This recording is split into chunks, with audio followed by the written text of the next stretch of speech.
పైన అనునిత్యం ప్రజల మధ్య తిరుగుతున్నప్పుడు అనేక సందర్భంలో అనేక అంశాల మీద మాట్లాడడం జరుగుతుంది. ఆ మాట్లాడుతున్న క్రమంలో ఒక చిన్న వర్డ్ అది చాలా సందర్భాల్లో ఆయన మాట్లాడడం జరిగింది.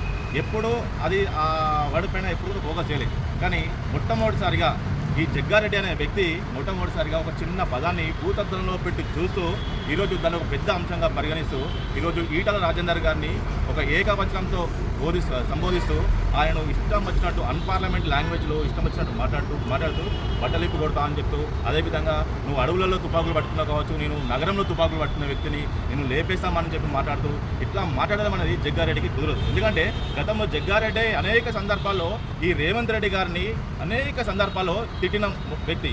రేవంత్ రెడ్డి గారిని తిట్టిన వ్యక్తుల్లో ఎవరికైనా అవార్డు ఇవ్వాలి వస్తుంది. మొట్టమొదటి అవార్డు ఇస్తే అది తూర్పు జయప్రకాష్ రెడ్డికి జగ్గారెడ్డిగా వస్తుంది. ఎందుకంటే అనేక సందర్భాల్లో అనేక అంశాల మీద జగ్గారెడ్డి రేవంత్ రెడ్డి గారిని తిట్టిండు.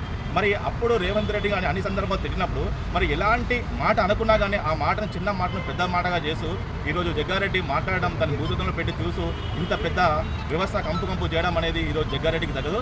ఇప్పుడే నేను జగ్గారెడ్డికి మా తెలంగాణ ముదిరాజ్ మహాసభ తరఫున కావచ్చు, యువత విభాగం తరఫున ఒకటే హెచ్చరిస్తున్నాం. గుర్తుపెట్టుకో జగ్గారెడ్డి, నువ్వు పట్టణంలో తుపాకులు పట్టుకుని తిరిగినా కావచ్చు, నీ తుపాకీలో బాంబు పేలదా తెలియదు, నీ తుపాకు పనిచేస్తుందా పనిచేయదా తెలియదు. కాకపోతే నీ సంగారెడ్డిలే అత్యధికంగా ముదిరాజున్నారు. మా ముదిరాజులకు మేము యువత పక్షాన కావచ్చు, తెలంగాణ ముదిరాజు మహాసభ పక్షాన కావచ్చు, ఒక్క పిలుపుని మేము ఇచ్చినట్లయితే సంగారెడ్డి పెద్ద చెరువులో నీ మెడల మీద కాలేసి లోపలికి తొక్కితే బిడ్డ మళ్ళీ లోపలికి పోతే బయటకు రావు. గుర్తుపెట్టుకో.